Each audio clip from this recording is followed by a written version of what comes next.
All right, welcome back. And just as we've said earlier, we have Deputy President, Nigerian Guild of Editors, Ali M. Ali, in the studio with us. Good morning, and thank you for joining us in Daybreak once again.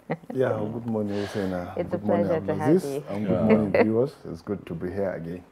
All right, so we'll begin with Daily Trust newspaper, with the front page of Daily Trust newspaper. And we have the lead story here that talks about banditry. Mixed reactions as Zamfara okays arms for residents. We have writers that says government mobilizes for 9,500 gun licenses. Self-defense directive long overdue, but, says residents. Call to bear arms recipe for anarchy, says security experts. It's vote of no confidence in federal government, say security agencies. And then we also have more stories, but just below that particular story, we actually have a pictorial there that as you can see, of the protest in Zamfara as residents of Mata vacate community following bandits' attacks at the weekend. We also have more stories. Hajj, Kano, Niger, Taraba, Plateau, Jigawa, 7 others yet to airlift pilgrims.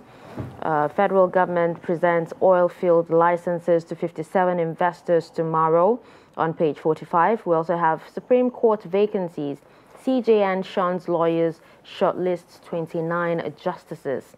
On page 7, we also have Ikwerre Madu's daughter's kidney donor is 21, says NISCG.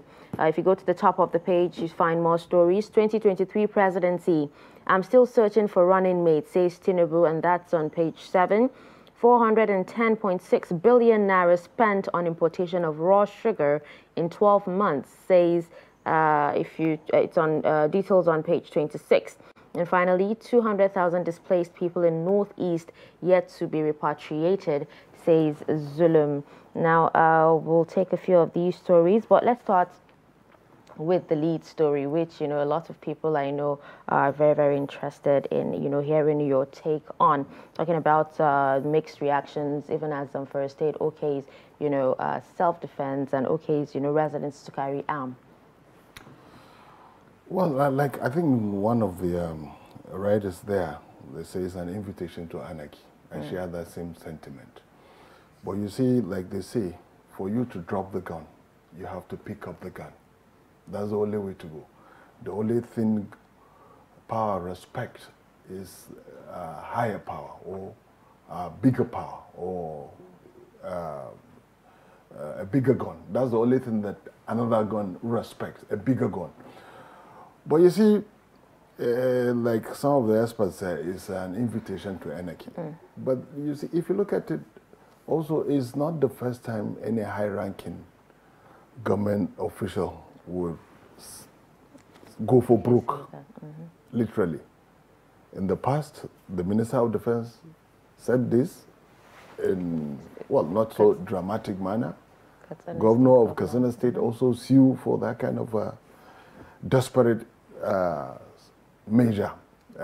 So you see that there's been this progressive degeneration of security, especially in the Northwest, which is anyway is becoming pervasive now, nationwide.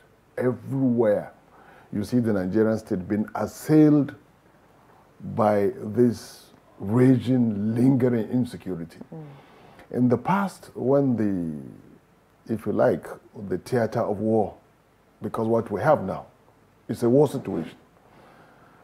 When the theater of war was restricted to the Northeast, it was possible perhaps to say what you find are maybe pockets of every now and again you get some foray into, security breaches. But now it has become so deep-seated, especially in states like Zamfara, Kaduna, well, a section of Kaduna, southern Kaduna especially. But even in northern Kaduna, the stretch of road leading to Birnin Gwari is actually a no-go area to most commuters and travelers. So the call by the Zamfara state government, or now is it even directive now, to the police high command there to issue gun licenses. You see, the thing is, like some experts say, you see, my fear here is the Cobra effect it will have. You think at the end of the day, like I think some of the security experts pointed out, and rightly, that when you deregulate the ownership, gun ownership, the Cobra effect, in the bid to check in, the insecurity now, it will have a spiral effect. It will go back and haunt people who call for every citizen to arm himself. But you see, this thing has not dawned on us, all of us, I mean most Nigerians, that look, the state is actually gradually collapsing.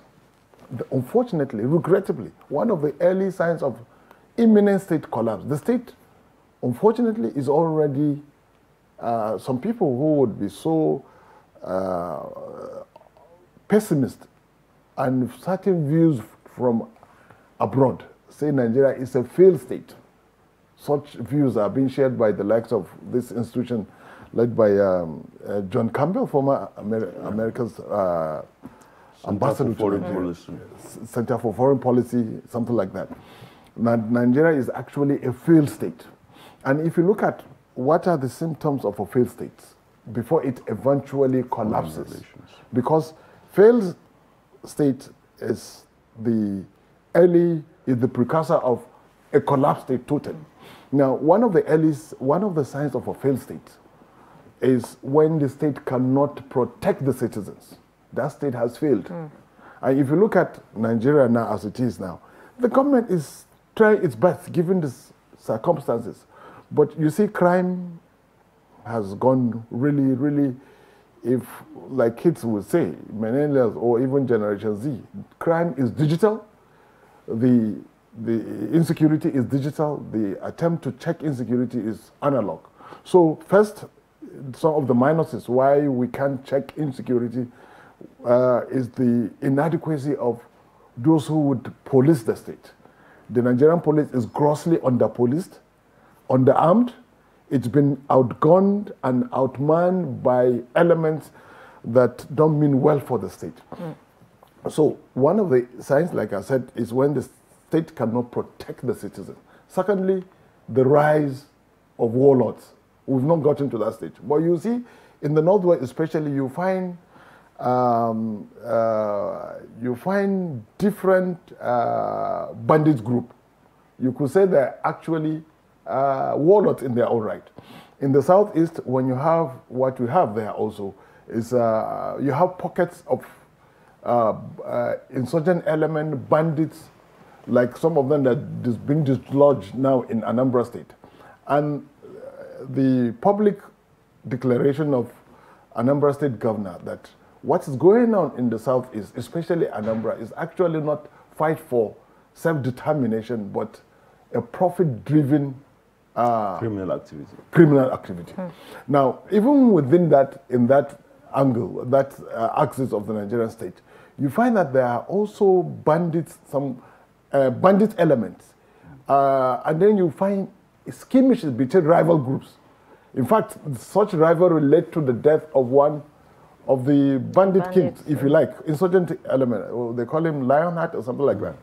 Now, if you look at the Northwest, I remember very well when there was this element also killed by a rival group, Buhari Daji, you know? So you find out what, they may not be categorized as warlords now, but you see clearly what's going on there is a kind of criminal activity that is threatening the survival of the state, that may fast track the eventual collapse of the state. Already people are making this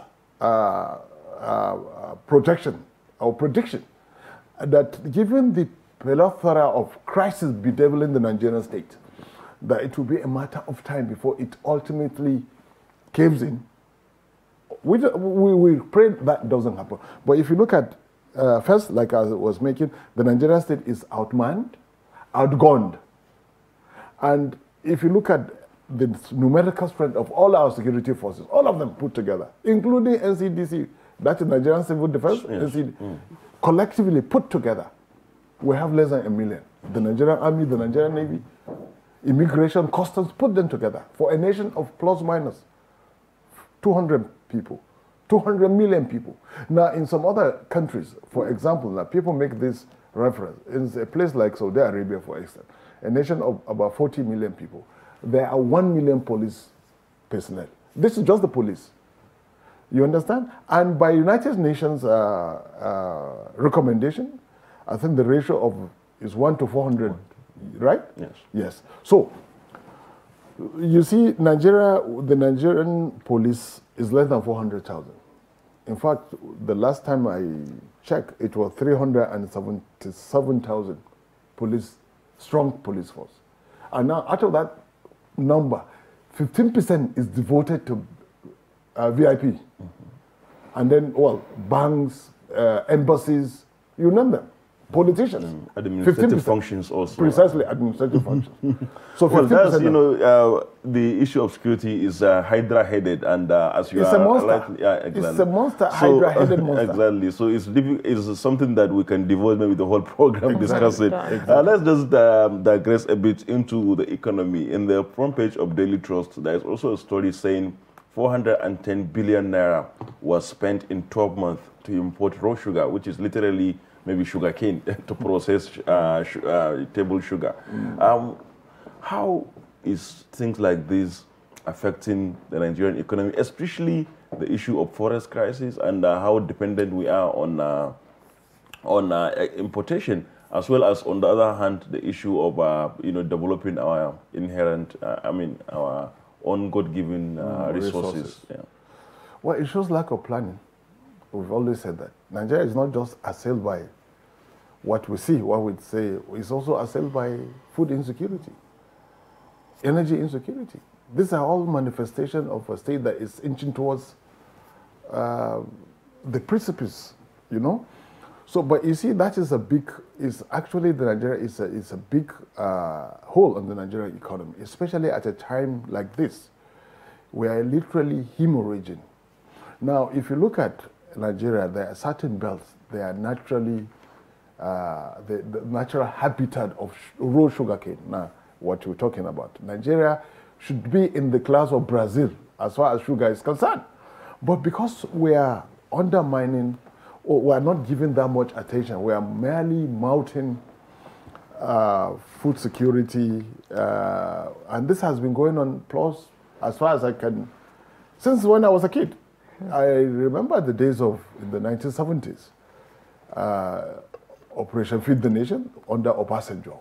And then under Shagari, there was Green also Revolution. Green Revolution. And then when Buhari came, first as a military dictator, as a military head of state, he came with the idea of going back to the farm. Back to the farm, they called it. I think a slogan along that line. Why? And then even of recent, there's been this encouragement even to farmers to grow rice. In fact, the CBN has a specific program aimed at boosting rice production so that perhaps we stop importing rice. And we shouldn't, really. But this particular instance now, I think is worrisome, like you said, against the backdrop of the pressure now exerted on the local currency, which every day declines. Every day is declining, and the CBN absolutely is overwhelmed. It cannot manage naira. The CBN has multiple all the time. In fact, the CBN policy on naira vis-a-vis the dollar, the flip-flops there, in fact, it's also causing inadvertently inflation along the nation's currency, the value of the nation's currency. Now with this, something that is totally avoidable, just like when we said it all the time, that part of the problem Nigeria has is that, for example, if you look at how, I'm slightly digressing just to drive home this point, how sometimes we take the crude, because our refining capacity is zero. We take crude, then we import, refine, and then we have to buy at global competitive price, which is simply not tenable for oil that is native to us. It's because the government has not been planning. And then he who fails to plan plans to fail. We've said it over and over. Now, coming back to this issue of spending over 400 billion to import sugar, we should have even alternatives. You understand? Raw industrial sugar. Look at, because of that, it has affected the price of bread. Bread is a major staple in low-income cycle. But bread now has become, if you like cake. It cannot be affordable by those at the bottom of the social ladder.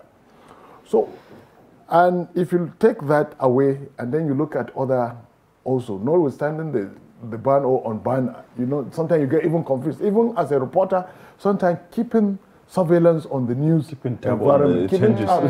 It's a quicksand. It changes all the time before you can. When you want to comment about something, then they will say it's so yesterday because it has been overtaken by new development now. Look at the confusion surrounding rice production, local rice production. Look at the confusion surrounding wheat production locally. You understand? This moment is banned, the next moment is lifted. The ban is lifted. Now, and this is the same sorry state with sugar. I recall in the days of in Jigawa under Saminu Turaki, he wanted to invest massively in sugar because Jigawa and some, if you look at Jigawa, Adamawa, that belt, extending to the north central, down to even Kwara State now. In Kwara, there is the Basita Sugar Company, I think. I'm trying to, you understand? In Adamawa, there is one in Numan. I mean, all them were meant to boost so that we stop relying on foreign, you understand? Just like we wanted to, the government wanted to say, look, foreign rice should not be consumed. And people have, experts say, look, imported rice is even more injurious. It does not have the same fiber as indigenous rice. And some of them, they have so much polish and chemicals, fertilizer that is actually in the long run injurious to their own health. That indigenous rice, because it has greater fiber, so it's far healthier than foreign rice. But then we've been hooked on everything foreign, unfortunately. Okay. So this is just an aspect of how, over time, the nation's currency is affecting the nation's currency, the value of the nation's currency, because everywhere the nation's currency is often determined by production, not by political. In as much as possible, politics is there, but production determines the value of a nation's currency. All right, so we have so many stories to actually take today, so let's move on to this particular story that will link us to the next paper on Daily Trust. It talks about the 2023 presidency and Tinubu saying he's still searching for a running mate. And when we come to the Punch, it's actually, you know, the lead story talking about Northwest, Northeast fight over slots. I'm still searching, says Tinubu, and the writer says APC will consider zones that will produce highest votes, says campaign DG. Northwest, Northeast governors negotiating, not fighting, APC Northwest chair. Tinubu certificate controversy resurfaces, ex-governor supporters tackle critics. So I would love you to share your thoughts on this. Well, my position about the Muslim ticket, I've always said that I think it will be insensitive to have a Muslim ticket right now, this moment in our history. In the past, I have seen it has worked. But I'm saying here now, as not, I mean, I'm a reporter, and part of the discipline being a reporter, part of the other is fairness. We should be fair as much as possible. So to me, Muslim ticket for the APC, and indeed any other party for that matter, should be, at this time of our nation's development, be jettisoned. But you see, this is, as a reporter, I'm saying as a journalist, one of the ethics of my line of business is to be fair to all sides. And the Nigerian Constitution is clear on this, that it's a multi-ethnic, multi-religious entity. But you see, with this position, what I'm saying is that it should be reflected only at the highest level. Number one, number two, at the highest level of executive leadership. Elsewhere, same faith ticket has worked. And no one is complaining. The House of Reps is an example. And I think yesterday, Bajamian made some allusion to that. The House of Reps leadership, the Speaker and his deputy, they are both Muslims. They are both same faith. Go back in history. Under Ekure Madu, when he was Deputy Senate President, David Mark, both of them were Christian. This is an argument that has been in the public domain. And then if you elsewhere, in 2011, this gentleman from Adama, Nuhu Ribadu, Pierre with Fola Adeola, both of them Muslims. And nothing, the heavens didn't fall. But you can even go back to military days. I remember number 1, 2, 3, and I think, yes, 1, 2, 3, Buhari, Idiagwan, Babangida. Buhari, CNC, Idiagwan, Chief of Staff, Supreme Headquarters. That's the equivalent of a Vice President. And Chief of Army Staff, Babangida, they were, but that's it was a junta, or junta they call them. Now, and then still go back to history during Gawan's time. Gawan, number 1, Way, I think Naval Commando Way was also a Christian. The heavens, but then Nigeria was far less complex than it is now. Now, fast forward to 2022, leading to 2023, when there is social media in the mix, when people are deeply suspicious of the next person. But you see, for how long this segmentation is going to go on? Somehow there will always be segmentation along faith, along class, along race. So now in the final analysis, and I think this is where now, if you want to think like a politician, politicians don't look at even faces. They look at numbers. They don't look at faith. So all these elements now kicking against Muslim ticket. I think if APC really wants to win, because look at some of the argument there, that will look at the zone. Even now, before I get to this, excuse me, Sorry. before I get to this argument about the sub-regions now, sub-geopolitical zones now, because there is this rivalry between Northwest and the Northeast. There's always been that rivalry. It's just that it has been subtle, so manifest like it is now.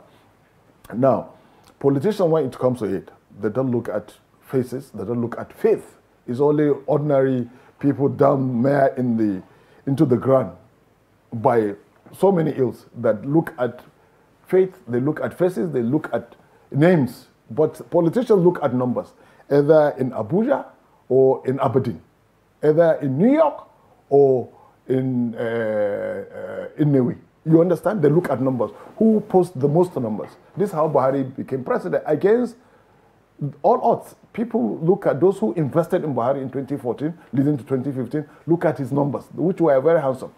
So politicians now in the APC, and I'm giving this free advice to them, they're going to look at numbers. If Tinubu wants to win, and then look at Northwest, Northeast, which of the sub-region posts the largest numbers. You say, even by sheer numerical strength, you say the Northwest. It has 7 states. It's the biggest zone in the country. 7 states. Northeast, how many states? 6. And then even the 6, because there have been so much displacement, IDPs, as a result of the insurgency going on there, which has been, well, to a large extent, you see effort, and I see one of the headlines that there are about 200,000 displaced people who are yet to be resettled. So now, APC wants to win, the same way PDP wanted to win, and they thought Atiku would be a better bet. He stands a fighting chance as opposed to the very lively governor of Rivers State. They now jettison zoning. They say, okay, let the best man win. And this is what happened. Even the APC, there was some attempt to stop the flag bearer now, if you know, this consensus thing. So you look at numbers. And I think this is what politicians will do at the highest level of, APC. They'll look at numbers, they will forget faith. But there will be people who kick against that. And the opposition, PDP, and indeed all the others also vying to be number one, they will they will feast on this same faith ticket, because they also want to, sometimes when people want to access power, they deploy whatever sentiment. They use fear. Even in advanced democracies, you see that. So segmentation along faith, along race, along class will always occur. But like I said, going back to my original argument, this may sound paradoxical. I'm advocating that same-faith tickets should be discouraged, but at the same time, I'm saying that if you want to win, you look at the numbers. But if you go... That's yes. quite interesting, as yes. you said, paradoxical, yes. but interesting conversation. Well, let's have a deeper look at the Punch of this morning. Of course, we've discussed the major headline, which says Northwest Northeast fight over who becomes the running mate to the APC candidate, Asiwaju Bola Tinubu. But top on the page, there's a story that says FG spends 1.243 trillion monthly as fuel subsidy hits 600 naira per litre, say operators. It's a story on page 29. Then just below that, they also have the story of the Zamfara call to arm as self-defense. Self-defense firearm ban still in force, CP warns Matawale. Commission shortlist 29 for South Supreme Court job, rejects SANs. Immigration dismisses organ donor underage claim, Ebonyi Dixon back Ekweremadu. Story on page 18. Just by the masthead, fuel shortage, inflation will weaken Nigeria's economic growth, according to World Bank. Telecom firms operating costs rise by 265 billion naira, according to the NCC. Then below the pictorials, Makinde approves recruitment of 500 additional Amotekun personnel. Government kill Edo Kaduna Catholic priest, 2 others, story on page 4. Beside that, Adamawa, Oyo, 14 others get 22.79 billion to enroll out-of-school children. Story on page 8. Below that, Arabishola, Oitola's camps say no reconciliation yet. On page 10. Then Lagos couple faint as 3 children drown in pool. Building collapse, Lagos demolishes over 100 structures in 8 months. Story on page 37. Let's go back up there, and the story is talking about fuel subsidy. We remember that President Buhari, before he assumes office, when he was campaigning in 2014, he dismissed fuel subsidy as a scam. And here we are down the line, almost 8 years, and it is still an issue, not only an issue, but very prominent. Now the government is claimed to be spending over 1 trillion naira monthly to subsidize fuel. How sustainable is this? Well, I think if you want to get a commentary, just take what the president said as a candidate or campaigning for the office of the president and his party. Then you get your verdict there. I still think to me, this is untenable, and I think the question is who's subsidizing who, to quote the president. You understand? When he was then a candidate seeking to be trusted with Nigeria's seeking your sovereignty to be surrendered to him. So you see, this fuel subsidy thing, and if you remember in the days of PDP, there was an ad hoc committee to prove it, which ultimately consumed the chairman of that ad hoc House committee chairman on ad hoc proving the subsidy scam. To me, a lot of scam there. See, and this was proved by the former fairy, if you like, very controversial, but now very colorful former emir of Kano. He said, look how many liters of fuel is being consumed that will warrant this large volume of subsidy.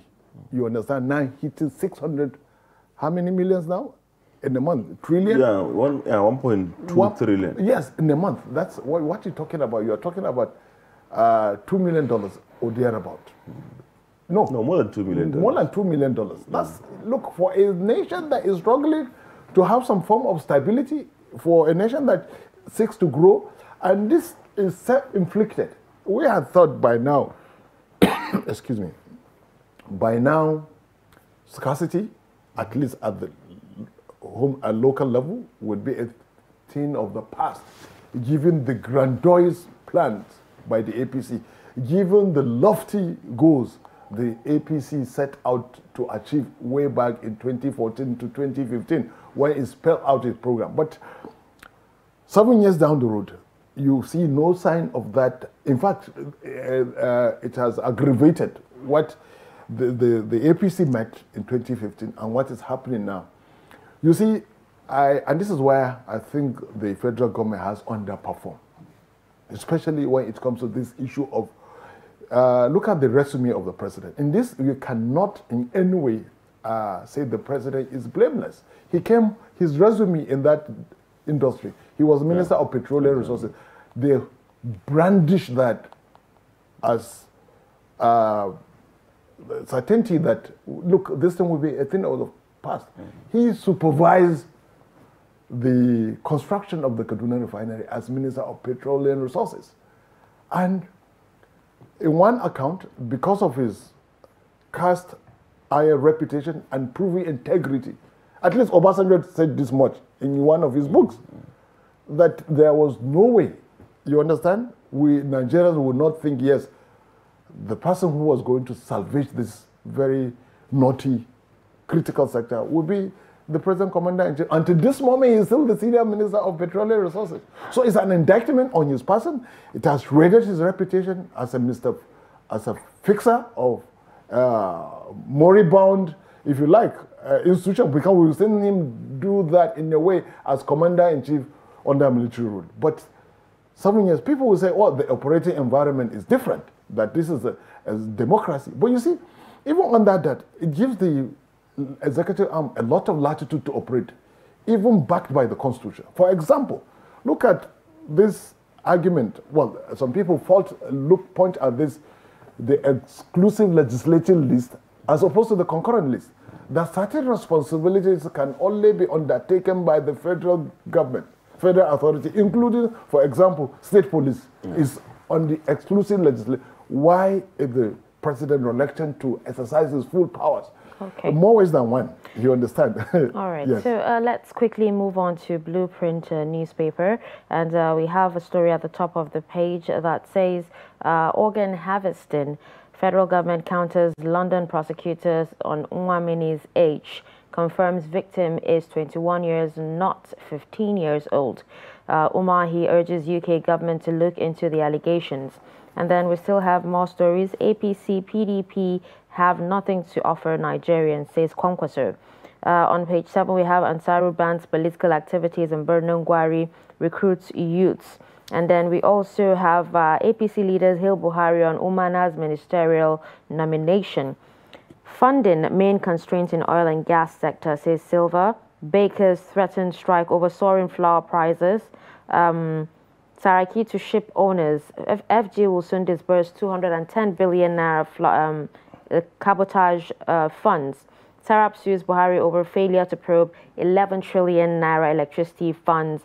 And then SEC seeks partnership with CIS to bridge infrastructure gap. So let's quickly hear your thoughts on,